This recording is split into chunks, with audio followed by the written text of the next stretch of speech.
For all of you free-to-play players, this is kind of a period for rejoicing, I would say, because chase events that we had for the holiday were very fruitful, especially for free-to-play players as far as awarding cash, DNA, coins, which a lot of free-to-play players end up having a coin wall that they can't quite get past to level up dinosaurs to be more competitive. So the holiday chases were great for that. But now, on top of, or in lieu of, or in replace of, the chase events, I don't know why I can't think of what they're called, but they're the chase events that we typically have, and I want to say it's probably typically on Sundays, but it looks like for the next 4 weeks, it looks like you're going to have the opportunity to vastly increase the amount of coins that you are able to collect because they're going to be more frequent.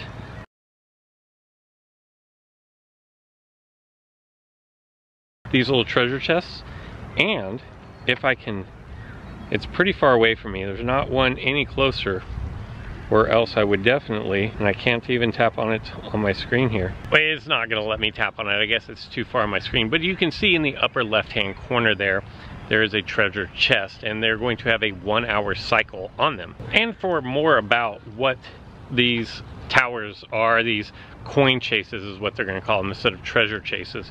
These coin chases, you can go to your in-game news, and then it'll take you over to the Ludia forums, and it says from January 7th till February 3rd, and I think that's 4 weeks, you'll notice that treasure chests work a little bit differently. This is our coins chase event. Coin chases will appear for several days each week. Open coin chase boxes every hour to collect up to 25,000 coins a day. 25,000 coins is, well, that's a lot of coin. So just know that when I'm recording this video, it has like 5 hours to go until it resets. And not even sure what time I'm recording this, but I think it's going to reset when because I don't know what time it is off the top of my head. In fact, I have a watch on, I can just check. It looks like it's going to reset when the DNA request reset happens, which if you're on the Pacific coast, that's 4 p.m. If you're not, I don't know what time it is for you, but you guys know what time it is for you. So make sure you get out there and get as many of those as possible. The current one looks like it lasts for 3 days. Probably this week, like 75,000 coins. That's a lot of leveling up. Not all areas are created equal when it comes to these coin chases, because over by where I live, I think I can see 4 or 5 of them from my house. But here, on top of this delicious Dilophosaurus that I'm going to go ahead and dart, I can't see any of the treasure chests. And I have heard of people that live in less populated areas where there's only one in the entire town. So you could be extremely lucky and have treasure chests everywhere. And like I said, it seems to be that they reset every hour instead of like every 6 hours. But if you're not one of the fortunate ones, you could be stuck somewhere where you just have one and it resets every hour. And I don't know that you can go out every hour. I mean, someone's got to sleep. Most people have to work or go to school. But so there's that. So it's not perfect. But I think I've opened 2 treasure chests. I've gotten 500 each. Let me know, what is the high total that you've received off of those? Yeah, I'm probably not going to open 50 if I only get 500 at a time to get to 25,000. But I'll definitely open them whenever I can. And speaking of when I can and I need to and I will dart this Dilophosaurus. It's been a long time since I've seen a Dilophosaurus in the wild. For Christmas, I actually got like a film that goes over my screen, and it doesn't really work great with my thumb when my thumb has a little bit of sticky or moisture on it or whatever. So I've had some really bad darting sessions, and I'm not making excuses. I'm just letting you know that I'm making excuses. Dilophosaurus is great DNA, still super difficult to come by. You know, the more direct hits that I can, deflected, the more direct hits I can get, obviously, the better. It's crazy how Dilophosaurus has always been difficult for me because I don't live in the habitat zone where it is a spawn. But now Dilophosaurus Gen 2, 256 is great. But now Dilophosaurus Gen 2 being a park only spawn means both the Dilophosaurus, for me anyways, are extremely rare, extremely difficult DNA to come by. And I don't even know if I'm going to be able to get a fusion out of that. You can see my team is kind of wackadoo, but there's a reason for that. There's a reason. The dreaded 10. So I'm going to have to come up with 134 more Dilophosaurus DNA. But if you'll notice, my team is set up as counterattack dinosaurs, which are the dinosaurs of the week. And what I'm going to do is I'm going to go right over here and engage with this strike tower, which is an immunity strike. These immunity, they're not even the immunity. These rare strike towers have been very fruitful lately because you get so much DNA that is highly requested in alliances. So you get a great abundance of common and rare DNA that it's like multiple encounters, so that's always good. I'm gonna head over there and engage with this. There's a bee over there. If you've been following my channel for any length of time, you know that I absolutely despise bees. And I'm gonna try to figure out some kind of situation to take down these immunity dinosaurs. I actually really like counterattack dinosaurs, but not all counterattack dinosaurs are created equal. Some of them do like 0.25 damage, and some do 1 damage, which obviously 1 is great. And then some of them do like half damage. So when you're looking at potentially building a well-rounded deck and you want to, or strike team, and you want to include a counterattack dinosaur, just know that typically they're not going to hit as hard because you get that extra attack. They come in pretty handy where you would see mostly a swap-in attack type dinosaur, because it's going to work in a very similar fashion. Whereas you'd use a swap-in dinosaur to get a jump on your opponent and get an attack or a bleed or something of that nature onto your opponent before they have the opportunity to attack. Where counterattack dinosaurs are really going to excel is when you're low on health, and say it's like a 1-1 and it's a pretty tight battle and you're low on health, you can swap out into a counterattack dinosaur. When you get attacked, you're going to get the free attack into them and knock them out. So keep that in mind when you're building your strike teams. And for this first one, we have a Dimetrodon Gen 2 level 8. Is that, I think it's Ornithorhynchus level 9 and Postmetrodon level 11. You guys know Postmetrodon hits really hard. I'm actually going to use dinosaurs that I typically don't ever use. I'm going to use Tupac because everybody loves Tupac. Greatest rapper ever, bar none. Don't at me. I just really like Tupac, actually. So here I go. I'm going to see. I typically with counterattack, all that I really ever use are like my Raja. But here I go. I'm going up against Ornithorhynchus. I don't even know what moves I have on this Carnotaurus. I have vulnerability strike, I have short defense, and I have cleansing impact. I'm going to do 1x damage on my counter attack. So all these are pretty weak. All these are 1x attack. I thought I hit my shield here. So Ornithorhynchus, this could actually present quite a few problems here. So I got the counterattack in. Counterattack in the, like, I can't even think of what it's called. It's not reconciliation, but in the order, the counterattack comes first before your normal attack. And I can't think of, someone in the comments below, let me know. There's a term for that, and I just can't think of what it is. Cleansing impact is going to do a 1.5x damage, so maybe I should go with that. My counterattack is going to work here before Ornithorhynchus gets out of the way. That actually turned out really well because it knocked out Ornithorhynchus before it could actually do the run. I can't think of what it's the process, the order in which things happen. So it's the opponent attacks, and then the counter attack happens, and then my attack happens. But for the life of me, I can't think of what that is called. Postmetrodon is going to present a bit of a problem here. I'm surprised Carnotaurus isn't better. Like, I'm okay with it being a rare, but it looks very devilish. Like, I feel like it should be a lot better. Since I'm already up 1 dinosaur to none, I'm going to take the hit here. And this could be bad news because I do have all these swap-ins. What does this one? Swap-in? What does this one have? Swap-in ferocity. Okay. I think my best bet is I'm going to lead with Majungdasuchus, but I'm just going to instantly swap out and put in Tupac.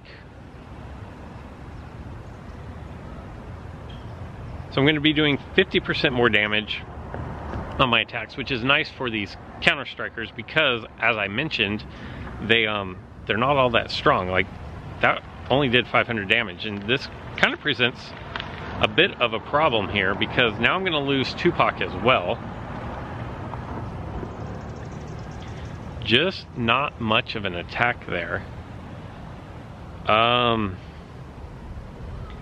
me see. 390 damage or 459. I think I have to go with the 459 here. Although I should have looked to see if either one of my dinosaurs were faster. God, Postmetrodon is just dicing through my team here. The short defense, I don't think it's going to help me any. I forgot what the third. Oh, I think this is the worst one. Dimetrodon Gen 2. But still, that's almost 1700. I might have to come with something a little better. I mean, if I survive this, I'm definitely going to have to go with something a lot better than what I'm choosing here. What are my moves? 1 times damage, 1 times damage, 1 times damage.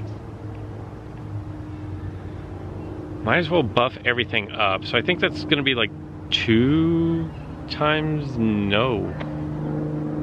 That is super sad. That is really sad. But I don't feel like I should have lost that with the dinosaurs I had, because they were all about the same level as my opponent. But like I said, that Postmetrodon was just filthy on me. Megalo, Tupac, Concavinator never gets any playing time, and these are all really low. Let's see what happens if adding an epic into this instead of all level 10 dinosaurs. But I really feel like level 10 dinosaurs should have done better than that. Maybe I didn't utilize these swap-ins nearly as well as I should. So that's what I'm going to do this time. On my first turn, I'm just going to swap in and get the buff of Tupac. We're going to put Tupac in here for the Furiosity Strike buff. Here's my deal to you guys. When 1.6 comes out, and I have no idea when that is, but when 1.6 comes out, I will leave it to MetaHub to do the data mine. If in the data mine there is no hybrid for Secondontosaurus in the code, I will level mine up to 23 or 24, whatever ridiculous number that you should never level up your Secondontosaurus to. I will level mine up and use it in videos. How about that? Because I'm just kind of tired of collecting the DNA and it having nothing good going on. Concavinator, another one that I think could make a really nice hybrid. I'm not even sure. I was talking to you guys, I wasn't paying attention, so I don't know how Ophiocodon of all dinosaurs knocked out anything that I had. 614. That did a pretty sizable chunk of damage there. Put up my shield, and level 15 should be pretty good to go. So that may be the way that I go for the rest of this strike tower. Heading into that rare incubator and the juicy DNA that comes with it. The Metrodon, that would be some good DNA to get. Not going to lie, I could be knocked out here. Again, this is not a given. What I'm going to do is I'm going to start with Megalosaurus, and I'm going to leave myself the swap in to Pteranodon because Pteranodon has the self buff. I was going to wait 2 turns, but I don't think I have time to wait 2 turns because I could very easily be knocked out on this next turn. So I'm going to swap in Pteranodon, hope Pteranodon can finish off 540, and I honestly don't know that Pteranodon can do 540 damage on one straight counterattack, but I think I may be faster. Oh, I did 791. Had it in the bag the whole time.